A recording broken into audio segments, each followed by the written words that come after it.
The morning mist clung low over the cobbled streets of Ashton Harbor, Maine, as Evelyn Hawthorne steered her sleek Mercedes GLE through the historic Naval District. The early autumn air carried the briny scent of the harbor, and the first hints of sunlight pierced through the fog, casting elongated shadows along the colonial-era buildings that bordered the waterfront. Evelyn's life was a testament to meticulous planning and unrelenting ambition. Before we continue, let me know where you're watching from, and if this story resonates, be sure to subscribe. Tomorrow, I have something even more special just for you. At 52, Evelyn had built Hawthorne Capital Management from the ground up, transforming it into one of the most respected boutique investment firms in the Northeast. Her corner office overlooked the Ashton Bridge, her summer home sat along the shores of Acadia Bay, and her walk-in closet brimmed with designer pieces, each item a marker of a life sculpted through grit, strategy, and laser focus. Evelyn's mornings were as meticulously arranged as her portfolio. Every Wednesday began with a 7 a.m. spin class at the exclusive Ashton Athletic Club, followed by a standing meeting with her executive team at the Blue Tide Cafe, a stylish waterfront hotspot frequented by the city's top business leaders over artisan coffee and fresh, organic breakfasts. Today, as she navigated the narrow streets of the Naval District, Evelyn allowed herself the rare luxury of a small, satisfied smile. The quarterly reports had exceeded projections, and just yesterday she finalized a deal that would extend her firm's reach into Boston's fiercely competitive market. Her phone buzzed relentlessly with notifications, clients requesting her insight, colleagues praising her market analysis, and friends hoping to lock down her presence at upcoming charity galas. As she glanced at her Cartier watch, the familiar weight pressed against her wrist. She was early, a fact that brought her no small amount of pleasure. To Evelyn, being early wasn't just good practice, it was a display of control, and control was something she had perfected over the decades. Her silver hair, styled in an immaculate wave, caught the early light as she adjusted the collar of her deep navy Burberry blazer. Every detail, from the crisp lines of her suit to the poise in her step, projected the confidence of someone who had yet to face a problem that money, connections, or persistence couldn't solve. As she neared the Blue Tide Cafe, Evelyn scanned the parking lot, already beginning to fill with the usual crowd, young professionals easing out of their modest sedans, fellow business owners arriving in luxury vehicles. It was the silent choreography of Ashton Harbor's thriving business district. Her eyes landed on a prime spot directly in front of the cafe, marked with a sign she had seen countless times, reserved for military veterans. Evelyn had always found these signs a little much. She respected the military. Her father had served in Vietnam, after all. But she didn't quite understand why veterans required special parking privileges in civilian spaces, especially this early in the morning. It was barely 7:30, and the odds of a veteran needing the space at that hour seemed slim at best. With practiced ease, Evelyn guided her Mercedes into the spot, aligning perfectly between the lines. The sun bounced off the polished hood as she gathered her leather folio and designer handbag, stepping out into the crisp air. The faint call of seagulls and the distant hum of harbor life floated on the breeze, a reminder of why Ashton had been the ideal location for her headquarters. The town's blend of historical charm and modern prosperity mirrored the balance she strived for in her own life. Unbeknownst to Evelyn, dismissing that small parking sign was about to challenge everything she believed about success, respect, and the true meaning of service. As she approached the cafe, her mind sifted through the agenda for the morning meeting. Her team was working on a major proposal for a tech startup that could redefine their investment portfolio. The sun had risen higher now, stretching shadows across the brick facades that lined the narrow street. Evelyn had always admired how Ashton preserved its colonial roots while embracing forward momentum, much like how she blended time-tested strategies with bold market innovations. The weight of her success felt comfortable, like an old companion draped across her shoulders. Each step she took was purposeful and certain, the result of years spent making decisions that left others hesitant. But this morning, Evelyn Hawthorne's steady march forward was about to meet something, or someone, capable of altering her course in ways she never anticipated. Evelyn Hawthorne adjusted the silk scarf around her neck as she paused at the entrance of the Blue Tide Cafe. A gentle breeze tugged at the hem of her coat, carrying the salty air from Ashton Harbor. Through the cafe's large window, she watched the staff prepare for the morning rush. Fresh pastries arranged meticulously in the glass display, espresso machines humming to life. The predictability of it all aligned perfectly with her methodical nature. Her phone buzzed again, her assistant confirming the afternoon's lineup. The day was plotted with surgical precision. This meeting with her team, 2 client consultations, a lunch with a prospective investor, and a conference call with the Boston office. Each hour accounted for, each interaction optimized for maximum efficiency. The thought of the veteran parking sign flickered briefly across her mind. Evelyn dismissed it without hesitation. She had parked there dozens of times before without issue. In her world, things tended to bend in favor of those who approached life with confidence and authority. If a veteran truly needed the space, there were plenty of other spots just a few steps further. As her hand grasped the cafe's brass handle, Evelyn couldn't have known that this particular morning would unfold differently. One seemingly trivial decision would unravel the carefully woven fabric of her life, forcing her to confront the very truth she had spent years keeping at arm's length.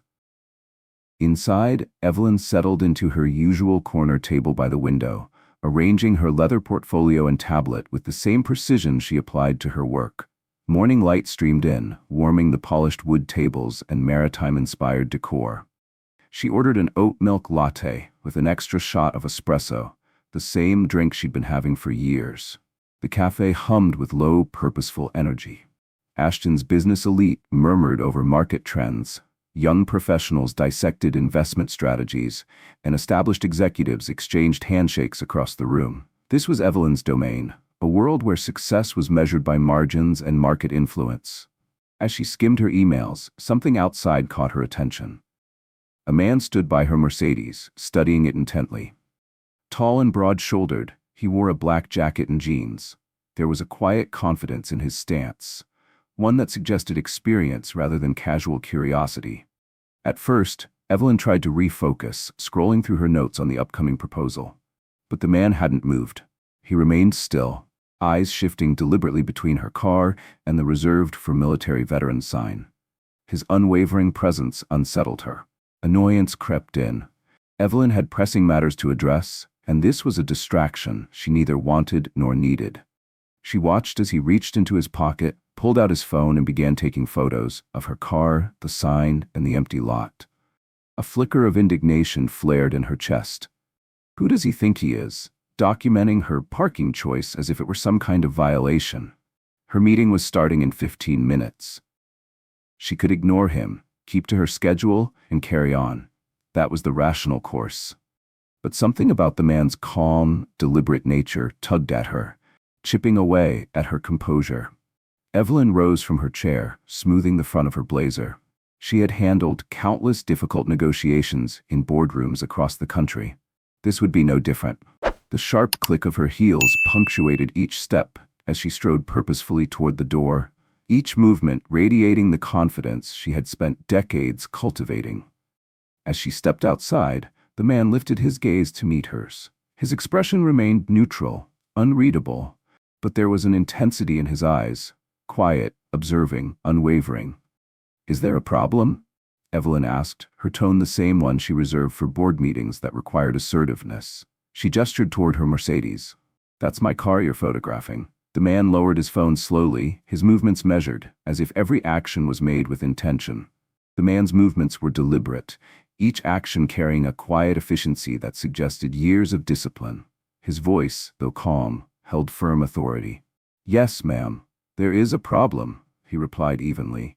"You're parked in a space reserved for veterans."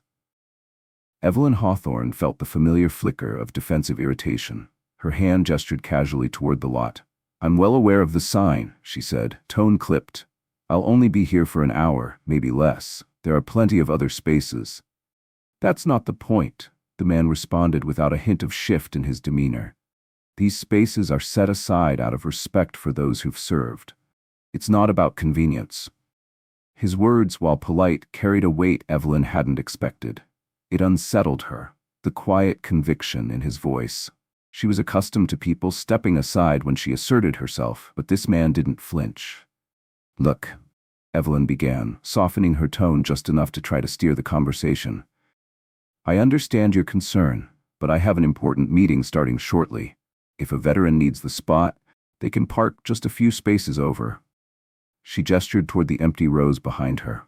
The man's expression didn't shift, but there was a flicker in his eyes, a quiet hardening that spoke louder than any protest could. The breeze stirred around them, carrying the cry of seagulls overhead and the distant toll of church bells echoing from Ashton's town square. The peaceful hum of the waterfront seemed to press against the growing tension between them. Evelyn felt her confidence waver under the man's unwavering gaze. She didn't like it. This sense of imbalance. It wasn't typical for her, and she found herself uncharacteristically thrown by his presence. Little did she know, this was only the beginning of a confrontation that would shake the very core of the life she had carefully crafted. The man before her wasn't just someone complaining about a parking choice. He was about to challenge her understanding of power, respect, and integrity in a way she hadn't faced in years. "These spaces serve a purpose beyond simple accessibility," he continued, his voice unshaken. "They're a small recognition of sacrifice and service." Evelyn felt heat rise to her face. The morning had been going perfectly, and now this. Being lectured about a parking space by someone she didn't even know. She glanced at her watch. 10 minutes until her team arrived. The thought of them witnessing this exchange made her stomach tighten. She needed to end this quickly. "I respect the military," she said, straightening her posture. "My father served in Vietnam, but this feels like an overreaction. The lot is practically empty, and I'll be gone before anyone even needs this spot." For the first time, the man's expression shifted, slightly, almost imperceptibly. "Your father's service is admirable," he acknowledged, his voice softening by a fraction. "Then you should understand better than most why these gestures of respect matter." His words pierced through Evelyn's defenses like a blade. Her father had never talked much about his service. She remembered his quiet humility, how he never sought recognition for what he had done. But she buried the thought quickly, holding her ground. "I run a business," Evelyn said, gesturing toward the cafe. "I have clients arriving any minute for an important meeting. Surely we can be practical about this." The man's eyes didn't leave hers. His calm, measured stance remained unchanged. "Practicality isn't the issue," he replied. "It's about choosing to honor commitments made to those who served. Each time someone disregards these spaces, they're saying their comfort matters more than that respect." Evelyn's confidence, typically unshakable, began to slip further. His words felt solid, immovable. Unlike angry confrontation, his quiet reasoning made it nearly impossible to dismiss. She glanced through the cafe window. Her team was beginning to gather at their usual table, reviewing documents and awaiting her arrival. The sun had climbed higher, casting sharp shadows across the pavement. Yet Evelyn felt anchored in place, trapped by this unexpected moment that refused to let her move forward. "Who are you?" she asked, frustration coloring her words. "Why do you care so much about a single parking space?" The man met her eyes without hesitation. "I'm Commander David Warren," he said, his voice level. "Retired Navy SEAL. I served 20 years, including multiple deployments overseas. These spaces might seem small to you, but they mean something to those of us who've served." The weight of his words hit Evelyn like a physical blow. She had spent the last 5 minutes justifying herself to a Navy SEAL, a man who had spent 2 decades serving his country, while she had focused on building wealth and reputation. The magnitude of her misjudgment settled uncomfortably on her shoulders. I didn't know," she stammered, her usual poise faltering for the first time. "I just thought." Commander Warren lifted a hand slightly, stopping her mid-sentence. "There are no exceptions to respect, Miss Hawthorne," he said quietly. "You either give it or you don't." Evelyn stood in silence, the cafe door lingering just steps away, but suddenly seeming much further. Warren's words echoed around her, heavier than any corporate deal she had brokered. The morning hum of Ashton Harbor's business district faded into a distant murmur as Evelyn Hawthorne stood motionless, the weight of Commander David Warren's words settling heavily over her. Through the cafe window, she could see her team gathered at their usual table, awaiting her lead. But in this moment, the pressing matters of balance sheets and client portfolios felt insignificant against the quiet confrontation unfolding just steps away. Commander Warren remained calm, his presence steady as if rooted to the ground beneath him. The same qualities that had made him a leader in combat, discipline, patience, and unwavering principles, were evident now. He hadn't raised his voice, nor had he issued ultimatums, but his quiet authority was far more commanding than any outburst could have been. "I appreciate your time, Miss Hawthorne," he said, his voice cutting through the stillness, "but I'm still going to have to ask you to move your car." His words were professional, almost gentle, but Evelyn could hear the finality in them. There was no room for negotiation. She felt the structure of her world shift underfoot. Evelyn was used to control, to wielding her influence like a weapon. But here, faced with a man who had led soldiers through war, the familiar anchors of wealth, reputation, and social standing felt weightless. From inside the cafe, Thomas, her senior analyst, caught her eye through the window. He raised a hand slightly, signaling that the meeting had already started 5 minutes ago. Evelyn's phone buzzed in her coat pocket, likely another message inquiring about the delay. The day she had planned so carefully was unraveling. And for once, no amount of money, connections, or authority could untangle it. "Commander," Evelyn began, her voice dipping into the controlled, persuasive tone she often used in negotiations. "I understand your position, but surely there's a way we can find common ground. I have clients waiting. I can't just walk away from my obligations." Commander Warren shook his head, though there was no trace of anger in his expression. Instead, there was the quiet, unyielding certainty of someone who had faced far greater resistance than the objections of a corporate executive. "Miss Hawthorne, this isn't about compromise," he replied evenly. "It's about doing the right thing. The sign is clear, the reason for the space is clear, and now the choice is yours." A young couple strolled past them, the woman's eyes lingering curiously on the two of them as they entered the cafe. Evelyn suddenly felt exposed, as if the thin veneer of confidence she wore so meticulously was beginning to crack in the face of this unexpected reckoning. "You have to understand," she pressed, even as a voice inside her questioned why she was continuing down this path. "In business, everything is negotiable. There's always room for discussion, for mutual benefit." Commander Warren's blue eyes met hers steadily, grounding her with an intensity that refused to be swayed. "This isn't a business deal," he said simply.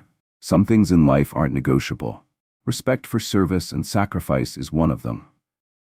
His words struck Evelyn like cold water, cutting through the carefully constructed arguments forming in her mind. She had built her career navigating complex negotiations and drafting ironclad contracts, but suddenly the world seemed simpler, narrowed down to right or wrong, respect or disregard. Her phone buzzed again, the vibration now more persistent. Through the window, Thomas was glancing at his watch. The sun continued to climb higher, illuminating the parking lot where her luxury Mercedes sat in plain view beneath the veteran's parking sign. Commander Warren's gaze softened slightly, though his voice remained firm. "I served for 20 years, he continued quietly. "My team and I risked everything. Time away from our families, deployments that pushed us to the edge, to defend freedoms that most take for granted." Evelyn shifted, the discomfort in her chest growing. "That parking space isn't just about convenience," Warren said, his eyes never leaving hers.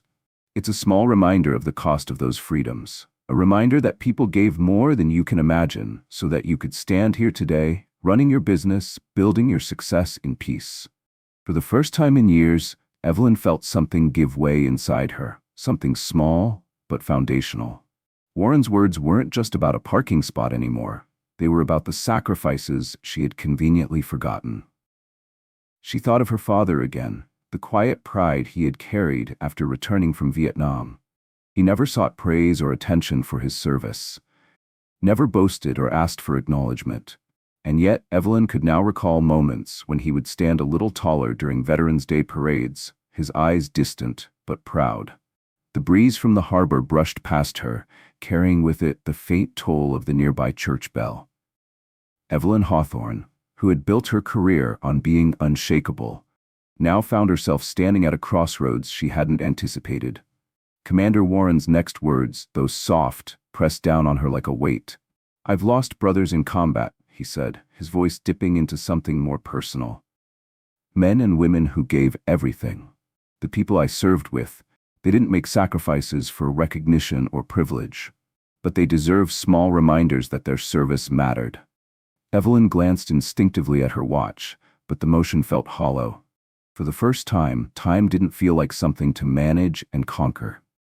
A group of young sailors walked past, their uniforms crisp and posture straight. One of them, barely out of his teens, gave a subtle nod of respect to Warren as they passed. Evelyn noticed it now, the silent acknowledgement, the invisible network of shared understanding among those who had served. She had walked these streets for years and never truly seen it. Her resistance cracked further. The morning, which had once felt like a perfectly orchestrated symphony of meetings and deadlines, now seemed trivial against the reality standing before her. Commander Warren's calm gaze lingered, waiting, not impatient, but steady. And Evelyn, for the first time in longer than she could remember, wondered if she had been measuring her success by the wrong metrics all along. Ashton Harbor wasn't just a picturesque coastal town. It was a naval stronghold with a proud military legacy. The presence of sailors and veterans was woven into the very fabric of the community. That realization made Evelyn Hawthorne's position in front of Commander David Warren feel increasingly uncomfortable. "Commander," she began again, her voice softer, the edge of defensiveness slipping away. "I've always thought of myself as patriotic. I donate to veterans, organizations, attend Memorial Day events." Commander Warren listened without interruption, but his expression remained steady. His silence made it clear, while financial contributions were appreciated, they were no substitute for basic, everyday respect. The morning light caught the faint silver threading through his hair, a quiet testament to years of service. When he spoke again, his tone was measured but carried the weight of a deeper truth. "Sometimes," Warren said, "the smallest actions reveal the most about who we are. It's not the grand gestures or public donations, it's the decisions we make when we think no one is watching." Evelyn felt the truth of his words settle uncomfortably in her chest. In all her years of building Hawthorne Capital, she had focused on the big moves, the public successes that cemented her status. Yet here stood a man who understood that real character wasn't forged in those high-profile moments. It was built in the quiet, unremarkable decisions that few ever noticed. Through the cafe window, Evelyn could see her team beginning to disperse. The meeting she had orchestrated so carefully was falling apart, but as she stood there in the crisp morning air, none of it seemed to matter anymore. The faint clang of boat rigging and the distant cries of seabirds blended into the hum of Ashton Harbor. Standing before a man who had risked his life for his country, Evelyn's usual sense of urgency felt trivial. She glanced toward her Mercedes, its pristine surface reflecting the sunlight like a mirror. In it, she saw not just her car, but the reflection of the facade she had carefully cultivated over the years. The gap between the image she projected and the deeper values she now felt she might have neglected was growing more apparent by the second. Commander Warren remained unmoved, standing as a silent reminder of everything she had overlooked. Through the glass, Evelyn watched as her senior analyst Thomas packed his briefcase, glancing in her direction with evident confusion. The team gathered their things, casting uncertain looks her way. The business she had been so intent on protecting now seemed like a distant backdrop to the far more personal lesson unfolding outside. Her phone buzzed insistently in her pocket, likely her assistant wondering what was delaying the meeting. Evelyn ignored it. "You know," Warren said, his voice finally breaking the silence. "In the SEALs, we have a saying, 'The only easy day was yesterday.'" Evelyn looked at him, the phrase unfamiliar but strangely resonant. "It's not just about physical hardship," he explained. "It's about facing uncomfortable truths, making the right choices, even when they're inconvenient." His words hit harder than any boardroom critique Evelyn had ever received. She thought of her own personal motto, success at any cost. For the first time, those words felt hollow. Warren's gaze didn't waver as he continued. In combat, you learn quickly that every decision matters. Small choices, things that seem insignificant, can mean the difference between life and death. The wind shifted, carrying the briny air from the harbor, mingling with the rich aroma of coffee drifting from the cafe. Evelyn barely noticed it. She stood at the threshold between the world she had built and the perspective Commander Warren was offering. "Miss Hawthorne," Warren said, his voice softening slightly but still firm, "I can see you've worked hard. Your success is evident, in your car, your clothes, the way you carry yourself. But success isn't just about what we achieve for ourselves. It's about how we honor those who made that success possible." His words struck deeper than Evelyn anticipated. Her father's face flashed in her mind, the quiet strength he carried after returning from Vietnam. She remembered how easily she had dismissed his experiences as relics of the past, less relevant than the high-stakes deals she managed daily. "The men and women I served with," Warren continued, "came from every background. Some grew up wealthy, others had nothing, but in uniform, none of that mattered. What mattered was integrity, character, and respect for something greater than yourself." A group of joggers passed by, their light conversation at odds with the gravity of the moment. Evelyn noticed how they instinctively gave Warren a wider berth, as if sensing the weight he carried. Warren nodded toward the sign in front of her car. "These spaces aren't just about parking. They're reminders. Acknowledgements that some people gave everything so the rest of us could go about our lives, often without a second thought." Evelyn's gaze followed his, landing squarely on the veteran parking sign. The bold lettering that had seemed so inconsequential earlier now stood out, unignorable in the morning light. For the first time in a long while, Evelyn Hawthorne, who had spent her career forging paths through obstacles, felt small, and not in the way that inspired defiance or resilience. She felt small in the presence of something bigger than herself. Her phone buzzed again, but she didn't check it. Warren spoke once more, his voice quieter now but no less certain. "I've lost brothers in combat," he said, "men and women who gave everything for this country. When we designate spaces like these, it's not about convenience. It's about remembering them, about acknowledging that their sacrifices mattered." Evelyn glanced down at her watch, but the motion felt hollow. Time, something she had always managed, stretched, and controlled, felt less important than the lesson unraveling before her. From the corner of her eye, she saw a group of young sailors in uniform crossing the street, their crisp attire catching the sunlight. One of them offered Warren a subtle nod of acknowledgement. And this time, Evelyn noticed. The weight of Warren's words pressed down on her shoulders, but not in a way that crushed her. Instead, it grounded her, rooting her firmly to the spot. The carefully curated image of who she thought she was began to shift. Commander Warren's voice softened, taking on a weight that felt deeply personal. "I had a friend," he said quietly, his eyes distant for a moment as if recalling memories long buried. "Jonathan Rees. We went through Bud S together, trained side by side, served on the same team." Evelyn Hawthorne felt her chest tighten. The name hung in the air, transforming the abstract concept of sacrifice into something tangible, real. "He gave his life in Afghanistan," Warren continued, his voice steady but carrying the faintest edge of loss. "Left behind a wife and 2 little girls." Evelyn looked at the veterans' parking sign again. For the first time, it wasn't just a formality or a convenience. It was tethered to someone's story, to a man who had loved and been loved, who had dreams and a family waiting for him. "When I see these parking spaces," Warren said, "I think of him, of all the Jonathan Reeses who never made it home." The weight of his words struck Evelyn like a blow she hadn't anticipated. She had never thought about the personal connections behind those designated spots. To her, they were logistical decisions, a courtesy extended to a group she respected in theory but rarely considered in practice. But now, the space her Mercedes occupied wasn't just a veteran's spot. It belonged to Jonathan Rees, to every man and woman who had sacrificed far more than she ever would. Through the window, Evelyn's usual table sat empty, the remnants of her carefully scheduled morning falling away as her team dispersed. The meeting she had orchestrated with such precision now felt trivial. "You know," Warren continued, his gaze fixed on the horizon, "when you write letters to families, to wives and children who lost someone, You realize how much the small things matter. The morning sun had risen higher, casting sharper shadows across the parking lot. Evelyn glanced at her watch and noted that nearly 30 minutes had passed since their conversation began. But time no longer held the same urgency.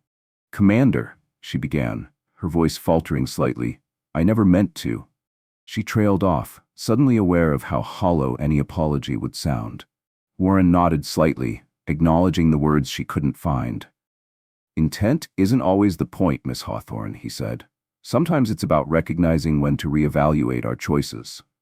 A seagull landed a few feet away, pecking at the pavement as the rhythms of Ashton Harbor continued uninterrupted. Yet for Evelyn, nothing felt normal anymore. The walls she had carefully built, her career, her authority, her image, seemed fragile in the face of Warren's quiet strength. Her team was gone now, leaving behind an empty cafe corner and a morning that bore no resemblance to the one she had planned. Evelyn's gaze drifted back to the veterans' parking sign, the simple lettering standing out more vividly than it ever had. Commander Warren remained steady, the embodiment of patience. Decades of service were etched into the lines on his face, in the unwavering calm he exuded. "You mentioned your father served in Vietnam," Warren said, his tone shifting to something more understanding. "What unit was he with?" The question caught Evelyn off guard. She had brought up her father earlier, but now she struggled to recall the details. He was in the army," she managed, suddenly embarrassed by how little she remembered. "He didn't talk about it much." "They rarely do," Warren replied, his eyes softening with familiarity. Evelyn felt the weight of that statement press down on her. She thought back to the quiet dignity her father carried, the way he'd avoided questions about his time overseas. She had never pressed him, too caught up in her own ambitions to notice the silences he left behind. "The veterans of that generation came home to a different America," Warren said, the empathy in his voice unmistakable. "They carried their experiences quietly, but that doesn't make their sacrifice any less significant." Evelyn watched as a group of early morning customers filtered into the cafe, their light conversation contrasting sharply with the heaviness of the moment outside. The realization struck her like a wave. Ordinary life went on, uninterrupted, while people like Jonathan Reese gave everything to ensure that it could. "You know," Warren added, "in Buddha S, they teach us more than just how to fight. They teach us about perseverance, about doing the right thing even when it's the hardest choice." His gaze met hers, steady and unwavering. "That lesson stays with you. It becomes part of who you are. So when I see someone park in a veteran's space without a second thought, it's not just about that spot." Evelyn felt the full weight of his words, her usual defenses dissolving. Wealth, status, and success, the things she had leaned on for so long, felt meaningless under his calm, unshakable presence. She thought again of her father, trying to recall if he had ever mentioned the war. Had he shared something that she had overlooked or brushed aside in the rush to build her career? "Sometimes," Warren continued, "we get so caught up in chasing success that we forget the foundation it stands on. Every business deal you make, every opportunity you've had, it exists because men and women put on uniforms and stood ready to defend it." A gentle breeze carried the sounds of the harbor, the clang of distant boat bells, and the faint call of gulls. Evelyn's phone was silent now. Perhaps her assistant had realized this morning wouldn't go as planned. Warren's voice softened further. "Jonathan wasn't the only one. There were others. Some came from nothing, others from families of privilege. But when we wore the same uniform, none of that mattered." Evelyn watched as joggers passed by, their casual routine uninterrupted. Yet they, too, gave Warren a wide berth, whether consciously or not, acknowledging the presence of someone who carried weight beyond what was visible.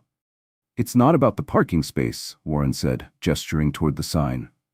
"It's about remembering. About acknowledging that some people have given everything so others can live freely." Evelyn's hand rested briefly on the keys in her pocket. For the first time, she felt the urge to move her car, but she knew that wouldn't erase the lesson she had just learned. Evelyn Hawthorne glanced once more at her Mercedes, its sleek exterior and polished surface catching the sunlight. What once symbolized status and success now felt like a hollow reflection of misplaced priorities. The weight of Commander David Warren's words lingered, reshaping the way she viewed the veteran parking space beneath her car. These spaces, Warren said, his tone firm but understanding, aren't just for convenience. They're small memorials, daily reminders of the cost of freedom. When someone disregards that, they aren't just taking a spot, they're overlooking the sacrifice it represents. Evelyn's eyes dropped to the pavement, where her shadow stretched alongside Warren's. One cast by wealth and control, the other by service and sacrifice. I understand, Warren continued, his voice cutting gently through the silence, that moving your car might disrupt your schedule. But part of respecting service is accepting that sometimes our convenience needs to take a back seat to something greater. Overhead, the distant roar of a passing naval aircraft momentarily drew their attention skyward. When Evelyn's gaze returned to Warren, she noticed something she hadn't seen before. Not judgment, but an invitation. It wasn't condemnation. It was a quiet call to reflect, to grow. Her perfect morning had unraveled completely. But in its place, something more valuable was beginning to take root. For the first time in years, Evelyn found herself less concerned with the agenda inside the cafe and more focused on preserving something far more important, her integrity. A subtle shift stirred within her, loosening the tightly coiled sense of control she carried into every aspect of her life. The confidence she had leaned on for decades no longer felt sufficient. The parking lot of the Blue Tide Cafe had become something Evelyn never expected. A crossroads. I should move my car, she said softly, the words coming out slower, stripped of the assertiveness she was used to wielding. Even as she reached for her keys, Evelyn knew this wasn't just about moving her vehicle. It was an acknowledgement, a recognition of something deeper she had long ignored. Warren gave a slight nod but didn't step away. His presence remained steady, as if he understood this moment wasn't about correcting a mistake but confronting a larger truth. You know, Warren said, his voice grounding the space between them, in the SEALs, we learn that the hardest battles aren't the physical ones. The toughest fights are with ourselves, our pride, our assumptions, and our need to be in control. As if on cue, a group of naval officers walked by, their uniforms crisp and bearing the unmistakable marks of service. They nodded respectfully to Warren, acknowledging him as one of their own. Evelyn's gaze followed them, and suddenly the sign in front of her car seemed to loom larger than before. When you're in combat, Warren continued, rank, background, and personal success don't matter as much as character. The way you handle yourself under pressure, that's what defines you. Evelyn's grip on her keys tightened. She thought of the perfectly structured day that had begun slipping through her fingers the moment Warren appeared. I've always prided myself on control, she admitted, the confession surprising even herself. On always having the answer, the solution. Warren's expression softened slightly. Control is an illusion, he replied. His eyes, worn by years of hard-earned wisdom, reflected the kind of lessons that couldn't be taught in boardrooms. You can plan for everything, but life has a way of humbling us. The real test isn't in avoiding mistakes. It's how we respond when we realize we've made them. The sun had climbed higher now, casting sharper shadows beneath their feet. Evelyn felt the warmth against her face, grounding her in the passage of time. Her phone lay silent in her pocket.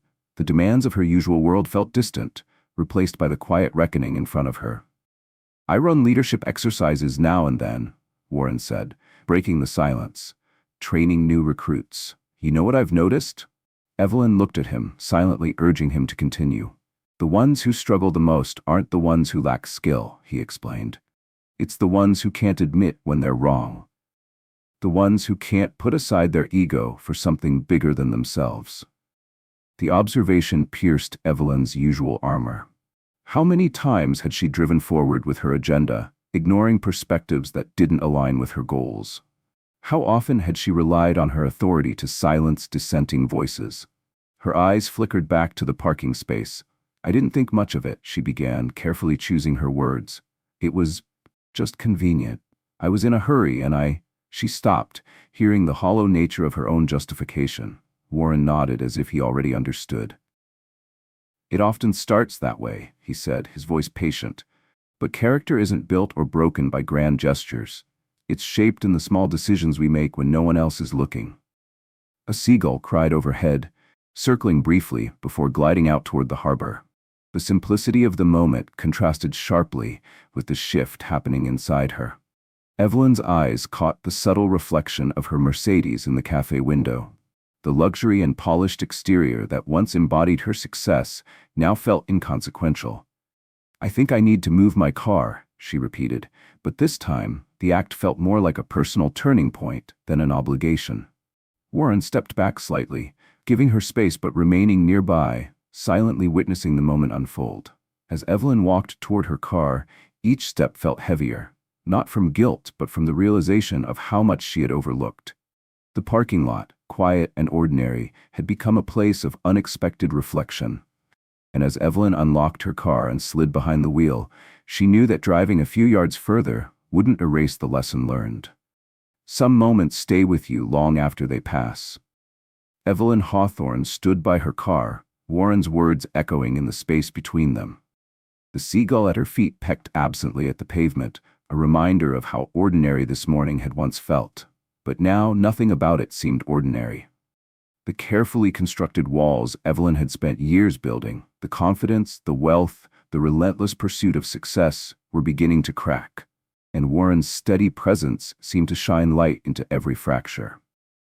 "The men and women I served with," Warren said, his voice resonant and calm, "never asked for recognition. They didn't do it for praise or for special parking spaces, but these small gestures matter. They remind us that service carries value, that sacrifice isn't forgotten." Evelyn shifted uncomfortably under the weight of his words. This wasn't how the morning was supposed to go. She had come here to lead a meeting, close another deal, and move on to the next item on her perfectly structured schedule. But now, standing in this lot, she felt stripped of all the layers she usually wore to protect herself. "Commander," she began, but the words fell apart in her throat.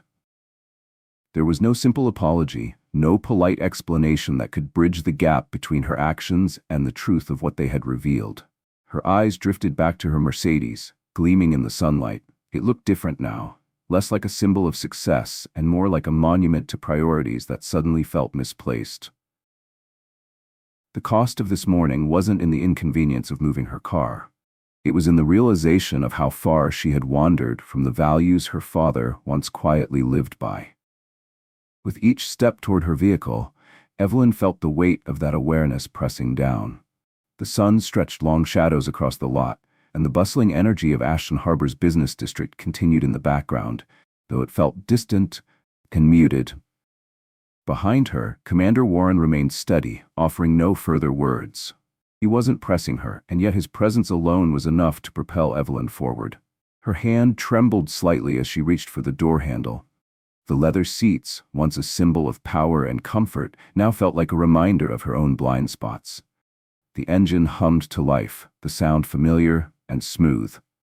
A business podcast resumed over the speakers, some discussion on market trends and global investments, but Evelyn quickly switched it off. The voice, once authoritative, now felt hollow.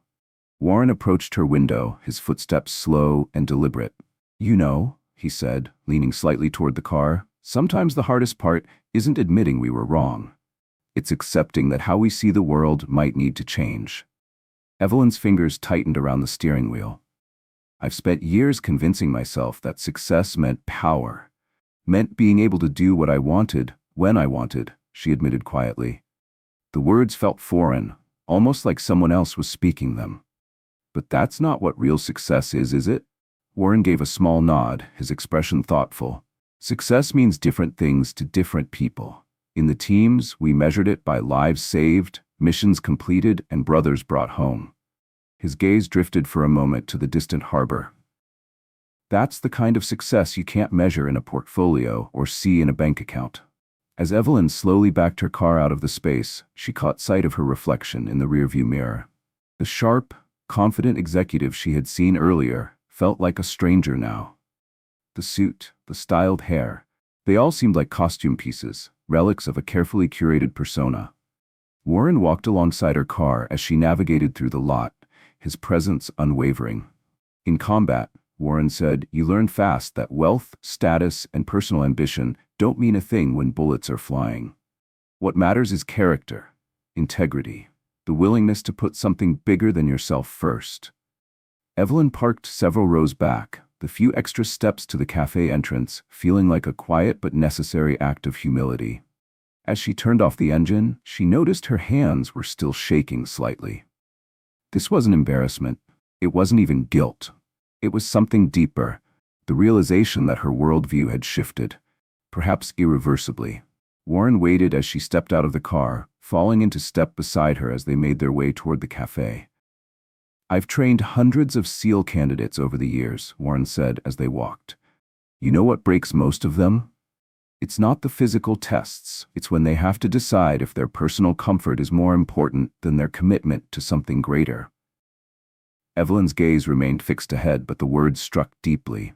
How many times had she chosen personal comfort over principle? How often had she justified the small compromises in the name of efficiency or ambition? "The thing about respect," Warren continued, his voice low but steady, "is that you can't fake it. It's not about grand gestures or writing checks. It's about the small choices, the ones you make when no one's watching." Her phone buzzed again in her coat pocket, but she ignored it.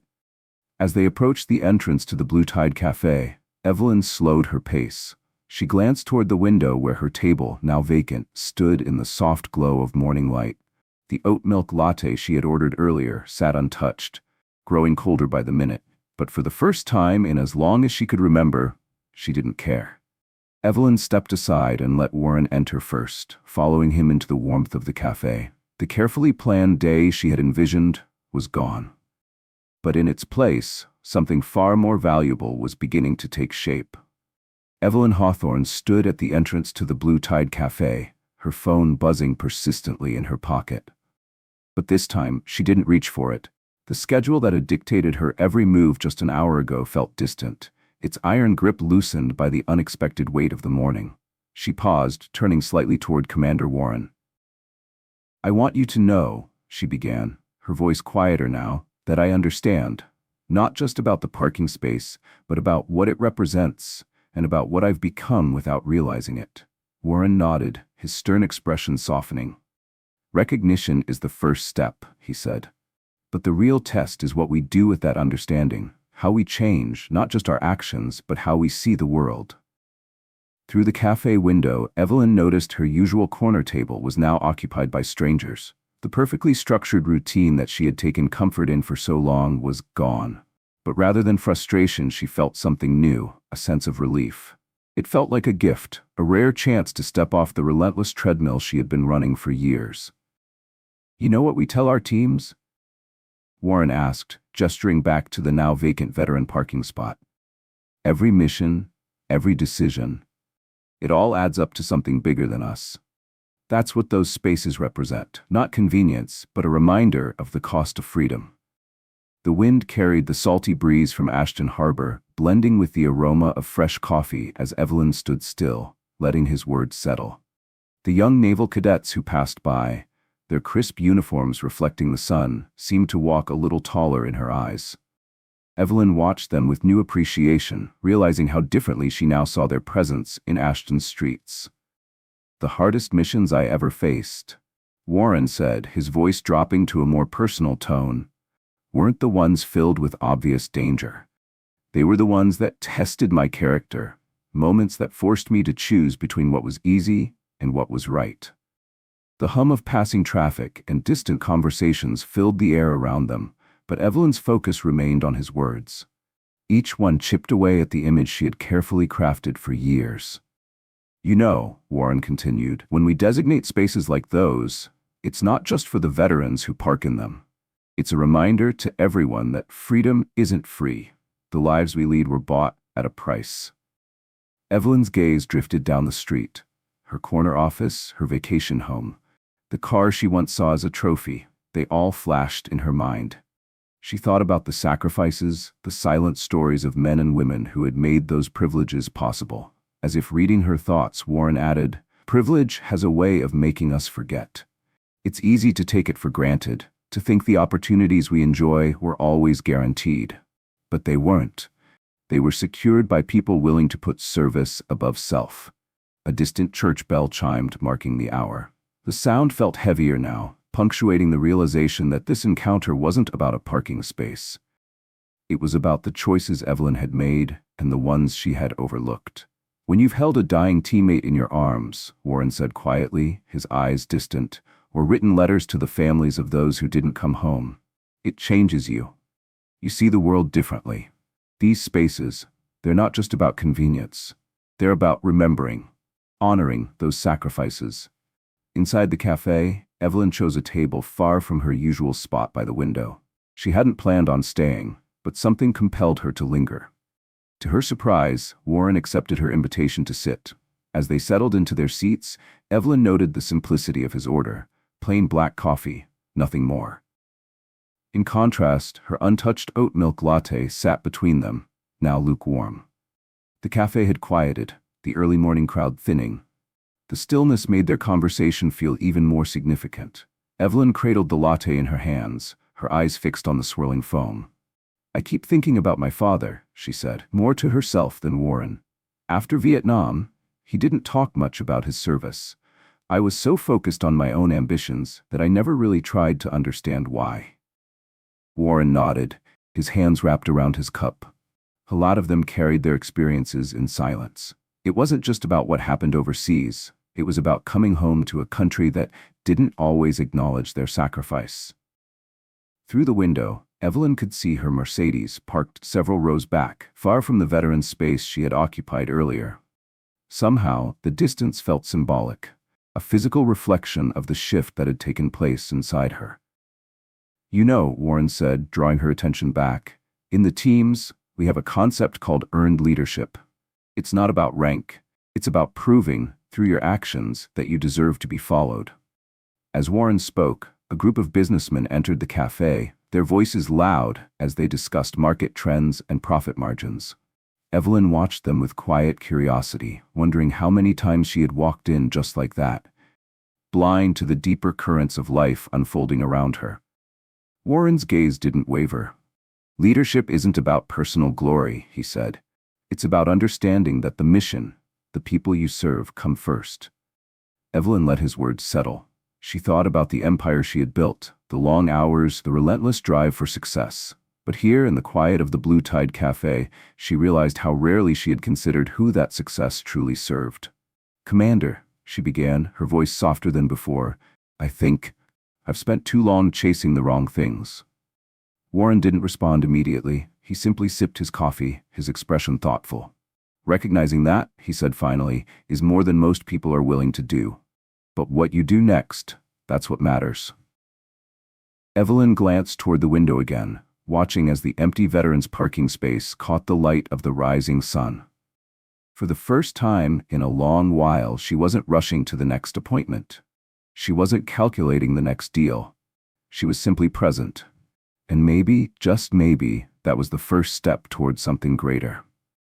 Evelyn Hawthorne watched the businessmen stride confidently into the Blue Tide Cafe, their loud discussions about markets and profits echoing the way she must have sounded just hours earlier. The realization sat uncomfortably within her.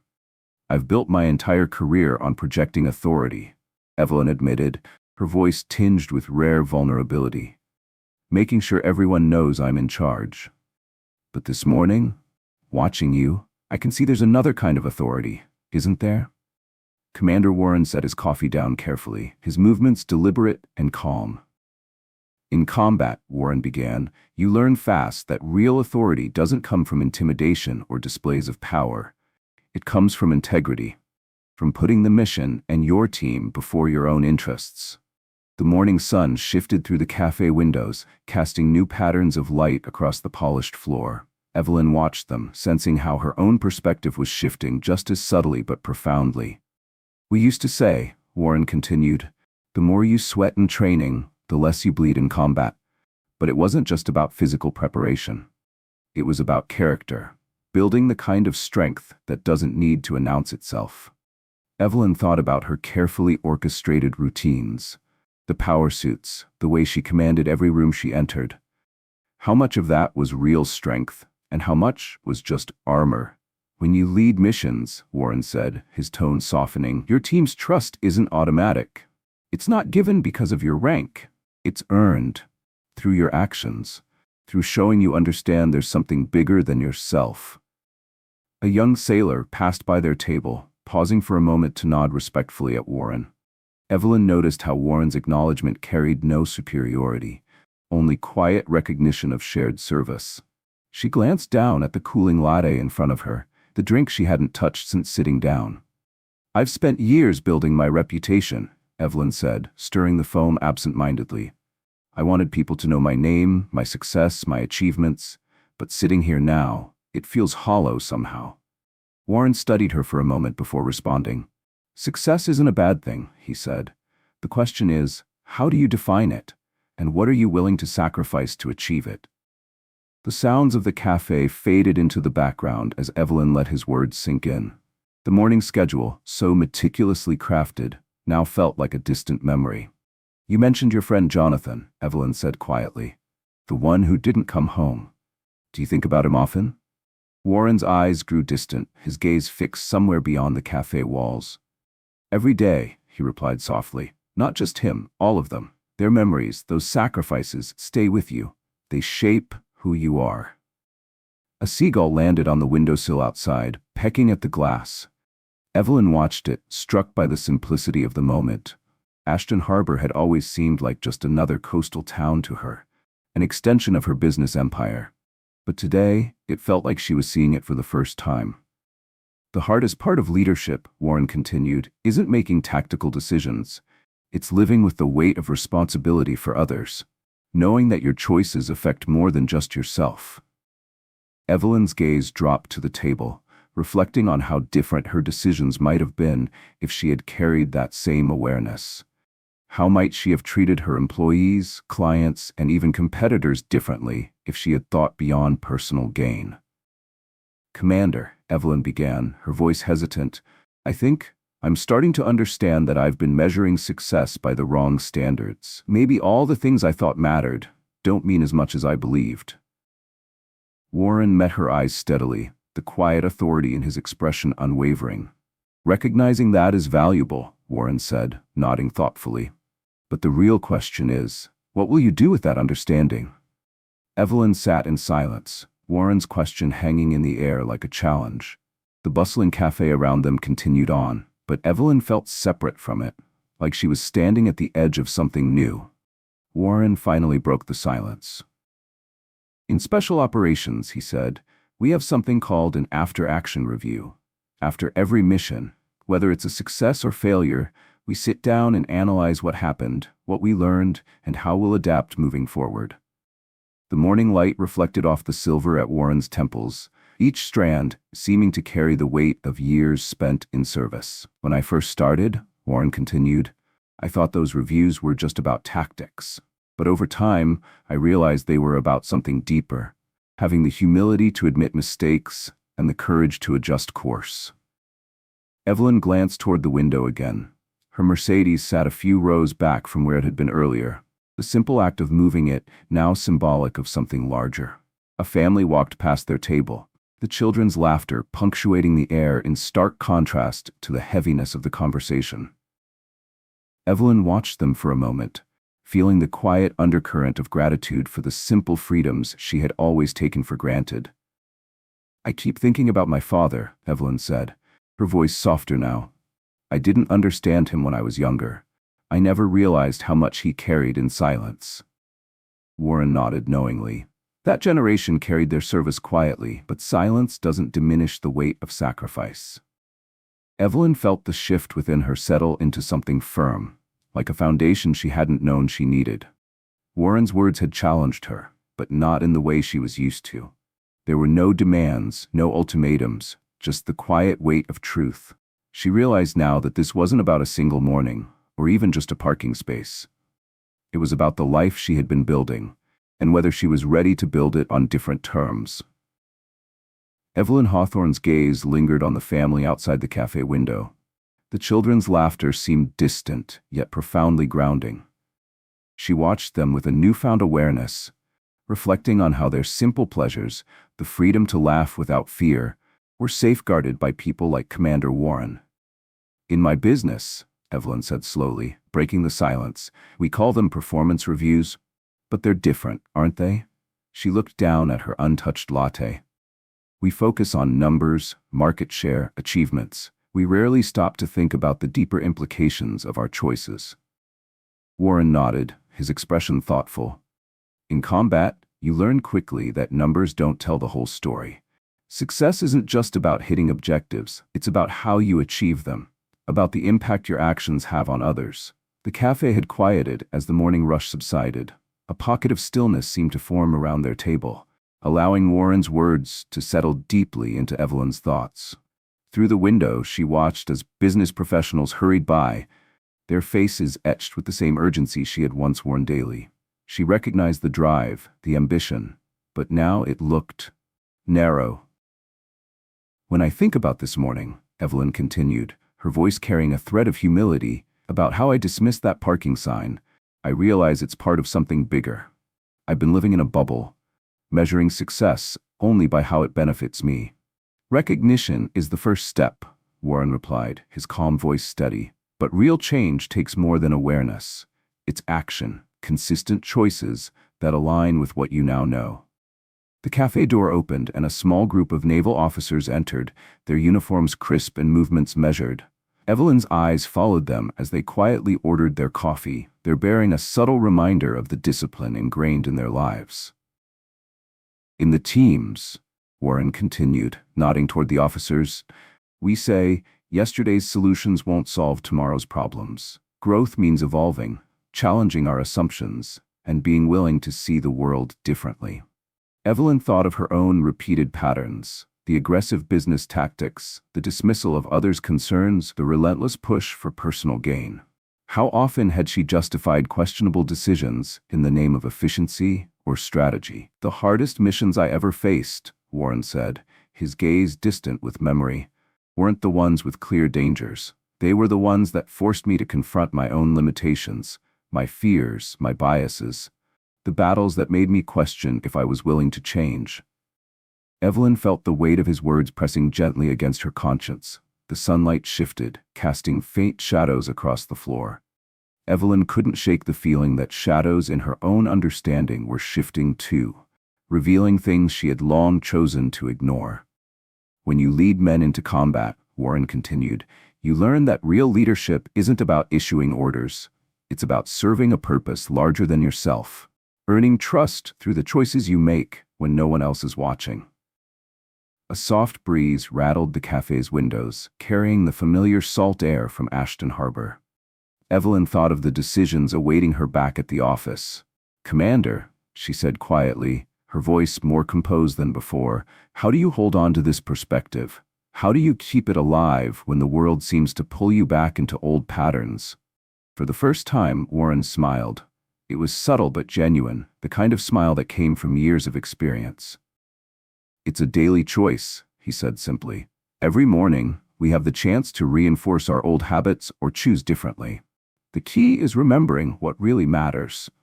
The hum of conversation and the soft clinking of coffee cups faded into the background. Evelyn felt as if time had slowed, allowing her to absorb his words fully. Her phone lay silent in her bag, her carefully arranged schedule unraveled. Yet in this disruption, Evelyn found clarity she hadn't felt in years. You know what we tell new SEAL candidates? Warren asked, his tone adopting the ease of a teacher. Training isn't just about physical endurance. It's about developing moral courage, the willingness to do what's right, especially when it's inconvenient. Evelyn's thoughts gathered like pieces of a puzzle fitting into place. The morning, stretched far beyond its allotted time, now felt like the most productive she'd had in years. Outside, she watched as another veteran carefully pulled into the parking spot she had so carelessly occupied earlier. His calm, deliberate movements hinted at experiences she could only begin to comprehend. You mentioned moral courage, Evelyn said, turning back to Warren. I've always thought of courage in terms of business risks, aggressive acquisitions, bold investments, but that's not really courage, is it? Warren set his empty cup aside, his eyes meeting hers with quiet intensity. There's nothing wrong with taking risks in business, Miss Hawthorne, he said, but real courage looks different. It's making the right choice, even when no one's watching. Even when it costs you something personally. The cafe had settled into its late morning rhythm. The earlier energy had been replaced by a quieter atmosphere, one that seemed to amplify the weight of their conversation. A shaft of sunlight illuminated the space between them, dust motes dancing in the golden light. Evelyn exhaled softly, her hands cradling the now cold latte as if drawing warmth from the cup. She realized something profound in that moment. Success, as she had known it, was not enough. True strength wasn't in the titles or the accolades. It was in the choices made quietly, without applause, simply because they were right. Evelyn wasn't sure what her next steps would be, but she knew one thing. She couldn't return to the person she had been at the start of this morning. That version of herself no longer fit. Evelyn Hawthorne watched the motes of dust dance in the sunlight streaming through the Blue Tide Cafe. Commander Warren's words lingered, weaving through her thoughts like threads pulling together something she hadn't realized was unraveling. In the teams, Warren continued, his voice steady, physical danger was part of the job, sure. But the real tests, the ones that defined us, were quieter. Admitting mistakes, standing up for what was right. Putting the mission and our people before ourselves. Those choices don't make headlines, but they shape who we are. Evelyn's grip tightened around her coffee cup. How many times had she chosen convenience over compassion? Profit over principle? The weight of those realizations pressed heavily against her chest, and she felt it, truly felt it, for the first time. I keep thinking about my father, Evelyn said softly. When he came back from Vietnam, he never sought recognition. Never mentioned his service unless someone else brought it up. I used to think it was humility, but now I wonder if I missed something important about his character. Combat changes you, Warren replied, his voice tinged with the kind of understanding only lived experience can bring. It strips away pretense and forces you to see what really matters. A lot of veterans carry those lessons quietly. They understand that true strength doesn't need to be announced. A young waitress approached their table, offering a warm smile as she refilled Warren's cup. Evelyn watched how he thanked her, not out of habit, but with genuine care and respect, as though she were a peer. Another lesson, one more subtle but profound reminder of how small gestures reveal who we are. You know what's hardest for most veterans? Warren asked once the waitress had walked away. It's not the memories of combat. It's coming back to a society that's forgotten what's really important, where success is measured by wealth instead of character. Evelyn glanced out the window at the bustling street. Cars, hurried professionals, and shoppers wove through the morning traffic. She recognized pieces of her old self in their quick steps and preoccupied expressions. How many times, she thought, have I been so consumed by the next deal that I didn't see the bigger picture? In SEAL training, Warren continued, we spend as much time teaching situational awareness as we do combat skills. Most people think it just means spotting threats, but it's really about understanding the broader context of every situation, how your choices ripple out and affect others. Evelyn nodded, feeling the weight of the lesson settle.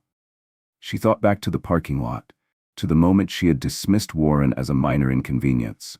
When you first approached my car this morning, Evelyn said, her voice tinged with quiet regret, I saw you as an interruption, someone in the way of my schedule. I never stopped to think about the larger meaning behind that parking space. That's human nature, Warren replied gently. We all get caught up in our own world.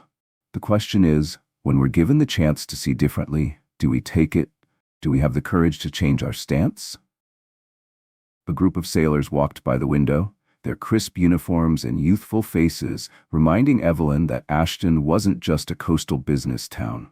It was a community rooted in service. She had lived among them for years, but hadn't truly seen them until today. In the teams, Warren said, following her gaze, we have a saying, the only easy day was yesterday. Most people think it's about physical endurance, but really it's about making the hard choice every day. Choosing to stick to your principles, even when it's inconvenient. The sun climbed higher, brightening the cafe. Evelyn's phone sat untouched in her purse, the once crucial meetings on her calendar fading in significance. Commander, she said slowly, searching for the right words, I've spent years building what I thought was strength, control, influence, authority. But sitting here, I'm starting to realize most of it was just armor, a shield to protect me from confronting the harder truths. Warren sat quietly, his presence steady as he absorbed her admission without judgment. You know, Warren said after a pause, during Hell Week in SEAL training, there's a point where every candidate hits their limit. They're cold, exhausted, and pushed beyond what they thought was possible. That's when the real strength shows, not in how long they hold out, but in their willingness to admit they need their team. The cafe was transitioning toward lunch. Staff cleared tables and new customers filtered in, but Evelyn felt like she was in a different world altogether. She thought back to her boardroom, the long hours spent projecting confidence, the refusal to show doubt. I thought leadership meant being the strongest voice in the room, Evelyn said, her gaze distant. That admitting uncertainty was a sign of weakness. Warren smiled knowingly. That's a common misconception. In combat, the best leaders I knew were the ones who weren't afraid to ask for help. Strength isn't pretending you have all the answers. It's recognizing when you don't. Evelyn's eyes drifted to the table as the realization sank in. I've been leading from the outside in, she whispered, more to herself than to Warren. He nodded. True leadership starts from the inside out, and it's not about perfection, it's about the willingness to grow. A young veteran entered the cafe, a prosthetic leg visible beneath his jeans. Evelyn's eyes followed him as he navigated the space, his quiet determination humbling in its simplicity. She wondered how many times she had overlooked stories like his.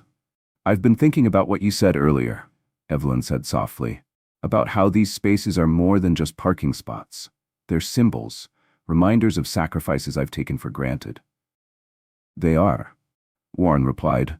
And every time someone respects that space, they acknowledge something greater than themselves. The cafe doors opened, and the sounds of Ashton Harbor drifted inside, the hum of traffic, the gulls overhead, and the soft clang of boats in the distance. Evelyn glanced toward her car parked further down the lot. The longer walk to the entrance felt right, a quiet symbol of humility and awareness she hadn't carried before. You know what's remarkable about the teams? Warren asked, finishing his coffee. It's not the individual accomplishments. It's how we learn to set aside our egos and work for something bigger than ourselves. Evelyn offered a small smile. I think I'm ready to start learning that too. And for the first time in a long while, she meant it. Evelyn Hawthorne watched the young veteran cross the cafe, his prosthetic leg visible beneath his shorts. There was a quiet grace in his movements, a steady determination that spoke louder than words. She wondered how often she had overlooked such subtle but profound displays of courage. Commander Warren's voice drew her attention back. The hardest lesson for new SEAL candidates, he said, isn't surviving the physical challenges. It's realizing that strength sometimes means being vulnerable, admitting when you're wrong, setting aside ego, and putting the team first. A soft breeze drifted through the open door of the Blue Tide Cafe, carrying with it the distant sound of boat horns from Ashton Harbor. Evelyn thought of how many service members had passed through that harbor, each carrying their own silent weight of sacrifice. I've been thinking about what you said earlier, Evelyn began, her voice reflective. These parking spaces, they're more than just a courtesy. They're symbols, aren't they? I've been too self-absorbed to see it. Warren's eyes held steady as he nodded. Symbols matter, he replied with quiet conviction. They remind us of the price others have paid, the sacrifices made by people who never sought recognition. Every time someone respects those spaces, they're honoring something larger than themselves. Outside, the day had fully bloomed. The sun hung high above Ashton's historic district, casting its glow over the rooftops and brick facades. Evelyn's gaze drifted to her Mercedes, parked further back now. Somehow, the distance felt right, like a physical reflection of the shift happening inside her. You know what's remarkable about the SEAL teams? Warren asked, his voice distant as if drawing from memory. It's not the individual achievements. It's how people with strong personalities learn to set aside their egos for the sake of something bigger. That's real strength. Evelyn thought about her own leadership style. The years she had equated dominance with success, power with influence. The contrast between her approach and Warren's quiet authority was humbling. "This morning," she admitted, "when you approached me about the parking space, I was ready for a confrontation. I expected you to be aggressive, but you weren't. Your strength, it felt different."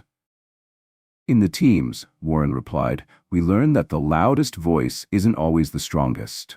Real authority doesn't need to raise its voice. It comes from principle, from respect that's earned, not demanded." The cafe door opened again, and a group of business people entered, their conversation loud and animated as they discussed quarterly reports. Evelyn watched them with new eyes, wondering if any of them might one day experience their own moment of reckoning. Warren continued, his gaze calm. "When we train new operators, we talk about something called being a quiet professional. It means doing your job with excellence, but without the need for recognition. True strength," he said, "often whispers rather than shouts."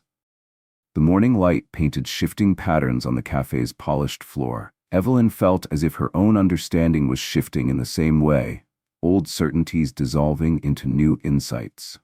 "Commander," she asked, her voice softer now, "how do you stay grounded in civilian life? How do you hold on to this perspective when the world rewards the opposite behavior?" Warren smiled faintly, the lines at the corners of his eyes softening. "It's a daily choice," he said simply. "Every morning, we wake up with the chance to reinforce old habits or choose a different path.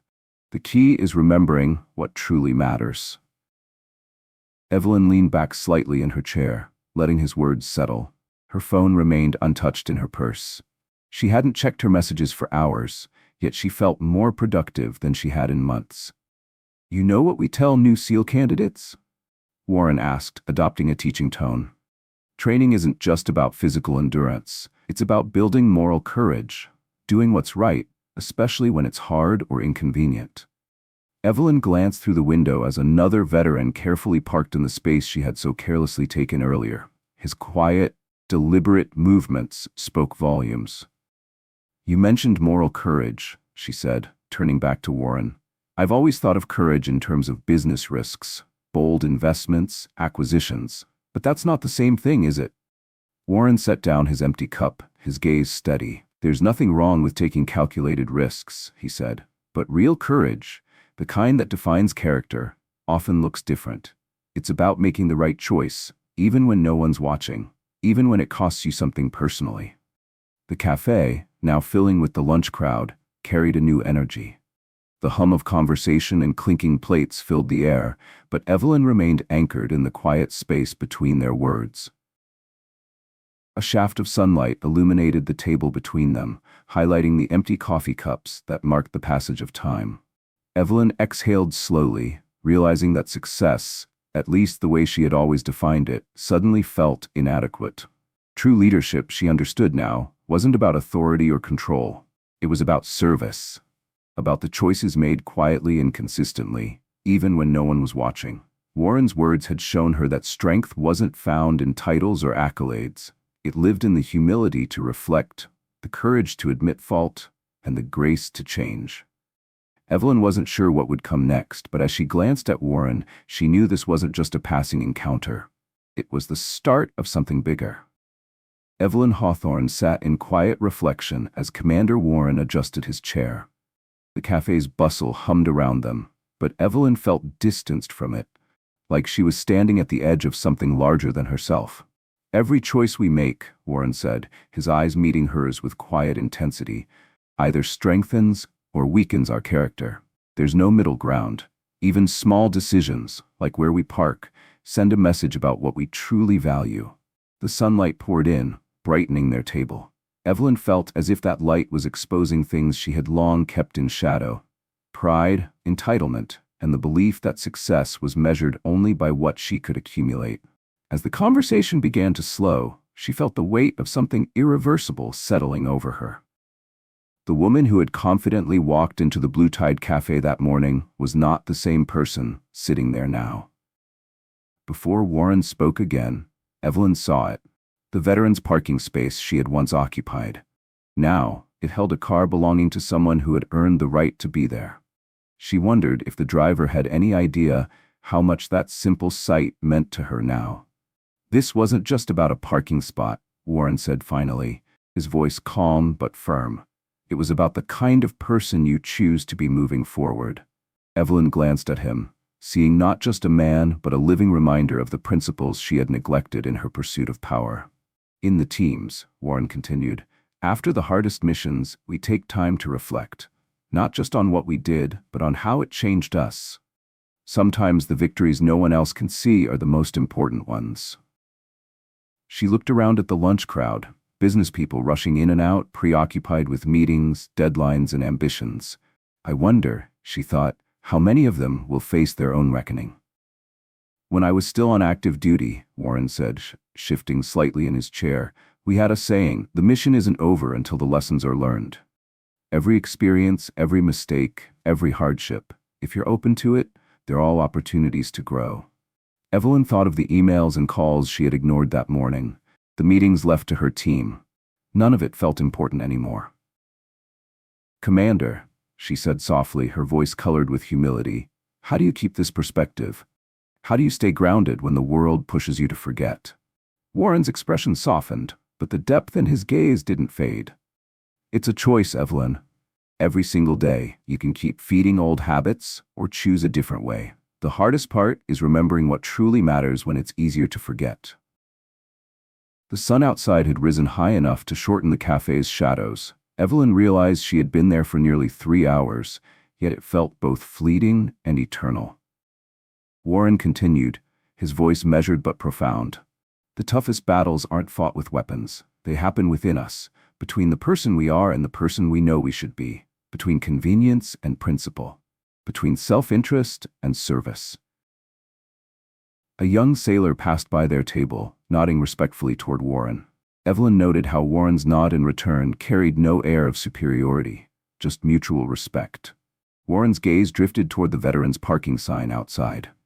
Those spaces, he said quietly, aren't just for convenience.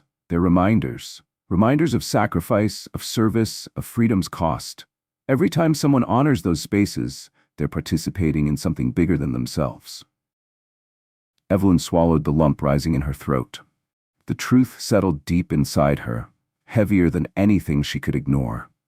Warren rose from his seat with the kind of grace that only comes from years of discipline and service. Evelyn followed his lead, realizing she wasn't ready to leave the cafe the same person she had been when she arrived. Before I go, Warren said, smoothing the creases in his jacket, I want you to consider something. The strength you've built in business isn't meaningless, but maybe it's time to redirect it toward something that matters beyond personal success. The soft hum of the cafe faded as Evelyn absorbed his parting words. She thought of her father's service, of Warren's quiet resilience, and of the countless unnamed veterans who had given more than she could comprehend. The hardest part of any mission, Warren concluded, turning toward the door, isn't surviving the challenge. It's holding on to your principles when compromise feels easier. Remember that the next time you're faced with the choice between convenience and respect. As Warren stepped out into the sunlight, Evelyn remained behind, her gaze fixed on the veterans' parking space. She wasn't just looking at a spot anymore. She was seeing the symbol Warren had told her about, the reminder she hadn't realized she needed. And as she stood there, Evelyn knew this wasn't the end. It was the beginning of something new. Evelyn Hawthorne stood by the window of the Blue Tide Cafe, watching as Commander Warren disappeared down Ashton Street. The morning sun streamed through the glass, warming her face and casting a soft glow over the cafe. Her day hadn't unfolded the way she meticulously planned, but somehow it had gone exactly as it needed to. The veterans' parking space, so trivial just hours ago, now stood as a symbol, representing something far greater than convenience. It marked a turning point, a quiet but profound moment of truth. Evelyn knew she would leave the cafe as someone different from the woman who had walked in earlier that morning. She had entered believing she understood power, influence, and success, but she was leaving with the realization that those things meant nothing without integrity, humility, and respect for the sacrifices of others. This wasn't the end of the lesson. It was the beginning of real change. The true test wouldn't be in moving her car that morning, It would be in how she chose to apply these lessons in the days and years ahead. Evelyn stepped away from the window, gathering her things with a sense of calm she hadn't felt in a long time. The sunlit cafe, the hum of voices around her, and the distant sound of boats in Ashton Harbor felt different now, as if the world itself had shifted, even if only slightly, and perhaps she thought that was the point. If this story resonated with you, don't miss what's next. 2 more powerful stories are waiting for you. Just click to continue. And if you haven't already, hit subscribe and turn on notifications so you never miss a moment like this.